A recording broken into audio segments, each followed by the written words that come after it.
안녕하세요. 무아바 이현철입니다.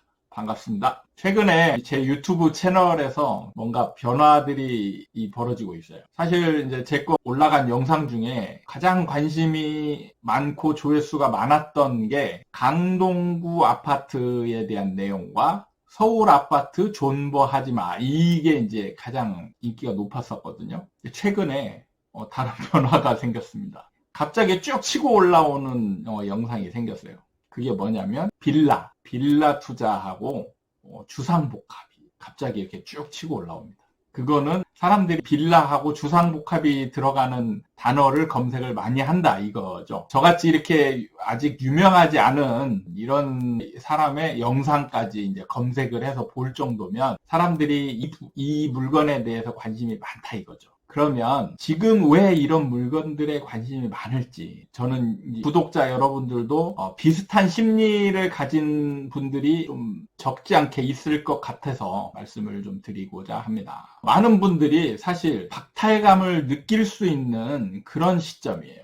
집 가진 분들 어느 정도 이제 뭐 즐거움이라면 즐거움일 수도 있고 뭔가 누릴 수 있는 시점이죠. 실제로 현금화되지는 않았지만 뭔가 이제 올라가고 있는 게 굉장히 이제 뿌듯하기도 할 겁니다. 반대로 지금 집을 살려고 했으나 못 산 분들, 가장 이제 상실감이 큰 분이 이분일 수 있죠. 뭐 아예 살 생각이 없는 분들은 이제 술만 드시면 되는 거죠. 술 드시면서 세상 한탄을 하고 계시죠. 에이, 더러운 세상. 많은 분들이 이제 상실감에 젖어 있을 지금 시기입니다. 이때 정말 주의하셔야 될 게 있어요. 차라리 이때는 포기하는 분이 더 낫긴 해요. 포기하는 분들은 아예 이제 쳐다보지도 않거든요. 그냥 이제 쓰라린 가슴을 부여안고 이제 술로 그 속을 달래면서 세상 한탄을 하고 계시는데 차라리 이게 저는 낫습니다. 근데 가장 위험한 분들이 누구냐? 뭔가 지금 투자를 하려고 했는데 기회를 못 잡은 거죠. 그리고 자금적 여력도 이렇게 많지 않아요. 그래서 지금 소액으로 뭔가 할 수 있는 거를 막 이제 찾아다니는 겁니다. 그 중에 가장 눈에 밟히는 게 빌라죠. 그 빌라가 있는 주변의 아파트들이 많이 올라갔으니까 상대적으로 이 물건은 굉장히 싼 물건이 되는 거고, 그리고 느낌에 주변의 아파트 가격들이 많이 올라갔으니까 얘도 따라 올라갈 것이라는 기대를 갖게 하는 그런 상황입니다. 그래서 지금 소액 투자로 이것저것 살려고 하는 분들, 그리고 실제로 산 분들도 꽤 있을 거예요. 근데 제가 영상에서도 말씀드렸지만 빌라 사지 말라고 하죠. 제가 많은 잘못된 전문가들이 갯맥국이라든지 뭐 이런 걸로 싼 물건을 권유해가지고 이런 물건이 이제 어느 정도 올라갈 것이다 라고 얘기를 하고 하지만 실제로 그런 물건은 지금 같은 경우는 소외될 거는 철저히 소외돼요. 그리고 올라가는 시점에 안 올라갔던 것들은 그 나름대로의 어떤 문제점들을 내포하기 때문인 거예요.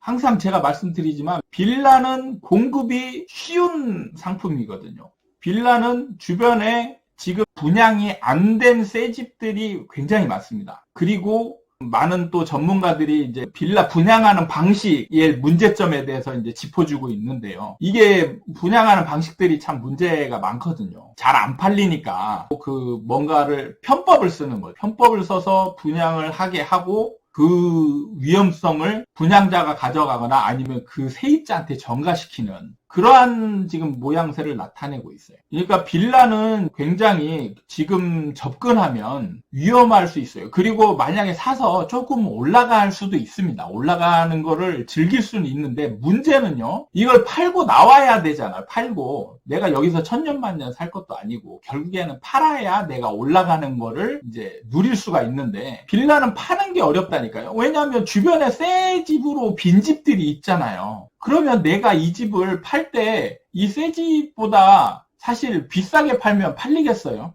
사는 사람 입장에서 굳이 이런 거를 비싸게 주고 사겠냐고요. 남이 살던 거를. 그런 것 때문에 빌라는 지금 시점에 안 올라가는 거죠. 잘 안 올라갑니다. 올라가더라도 팔기가 어렵다. 그래서 현금화 시켜서 내가 그 올라간 거를 누리기가 너무 어렵다. 이거예요. 그리고 전세도 이게 올라가야 되는데 지금 빌라들 있는 데들은 전세도 잘 안 올라가거든요. 그러면 잘못하면 이제 주변에 새 아파트 같은 경우 입주를 해가지고 역전세가 일어나는 지역에 딱 갇혀버리면 이때 진짜 난리가 날 수가 있어요. 전세가가 갑자기 뚝뚝 떨어집니다. 세입자 구하기도 힘들어요.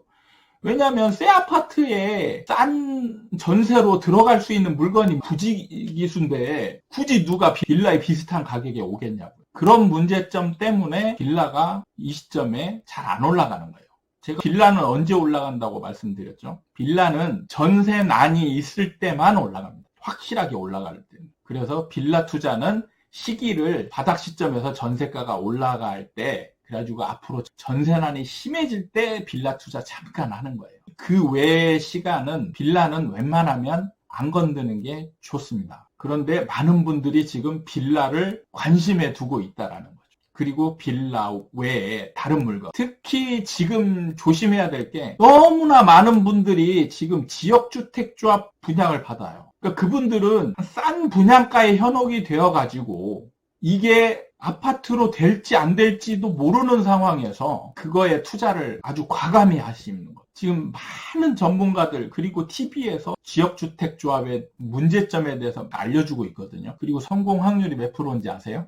성공 확률이라는 거 올라가고 내려 이게 아니고 아파트라는 물건이 내 소유로 넘어올 때까지 이 과정, 아파트로 이제 내가 가지게 되는 상황, 이게 25%도 안 돼요. 우리가 일반 아파트 분양 받을 때는 이게 아파트로 안 될 가능성은 거의 제로거든요. 그런데 이 아파트를 살까 말까 고민을 해요. 왜냐, 올라갈까 떨어질까 이걸 고민하는 거거든요. 그래서 안 사기도 하고. 그런데 지역주택조합은 그냥 분양가가 좀 싸다는 거 하나 가지고 아파트가 될지 안 될지 안 될 확률이 75%나 되는데 그거를 덜컥 분양을 받아버린다는 거죠. 제가 이제 대중심리, 사람 심리들을 연구하잖아요. 그러면 이 사람의 심리는 어떠냐면 싼 거에 완전히 꽂혀버린 거죠. 그리고 이거에 대한 욕심, 이 싼 거를 쟁취를 해야 되는 거예요. 그러면 이 싼 것이라는 욕심, 나머지 리스크를 본인 스스로 합리화시켜버립니다. 그게 이제 문제점이에요. 그렇게 많은 사람들이 지역주택조합을 조심해라. 근데 저도 제가 볼 때 전문가들도 문제가 있습니다. 조심해라라는 거는 살 수도 있다 이 얘기거든요. 사되 조심해라 이거잖아요. 뭘 조심하라는 거죠?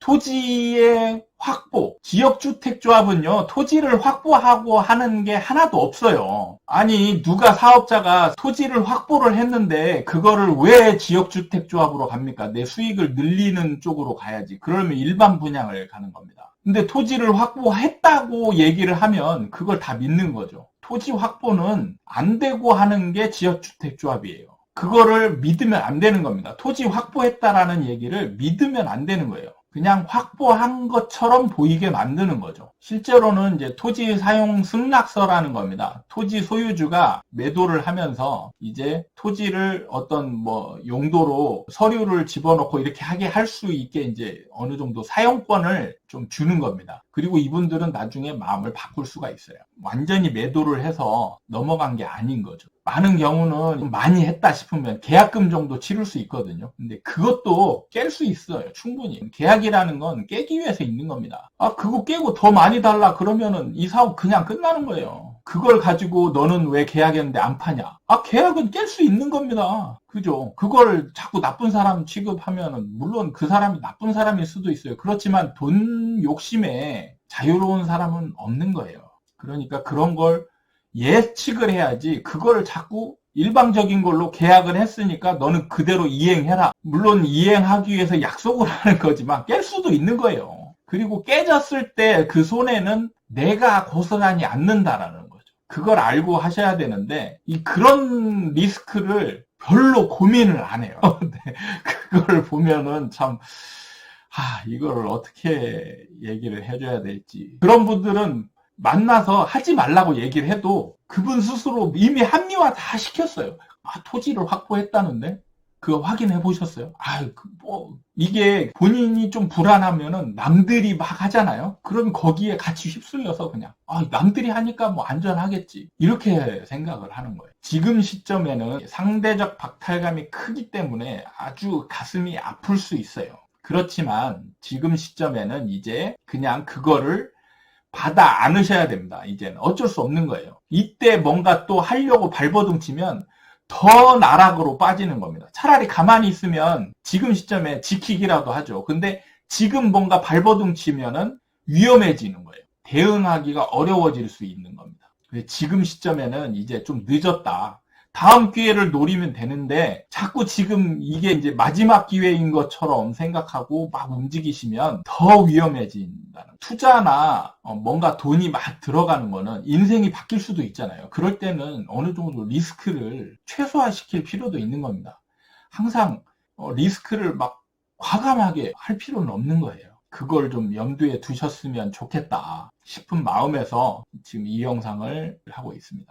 우리 구독자 여러분들은 좀 마음을 지금 시점에 아플 수 있어요. 저도 아픈 경험을 많이 가졌습니다. 그리고 기회는 충분히 와요. 내가 50, 60이 돼서 늦었지 않냐.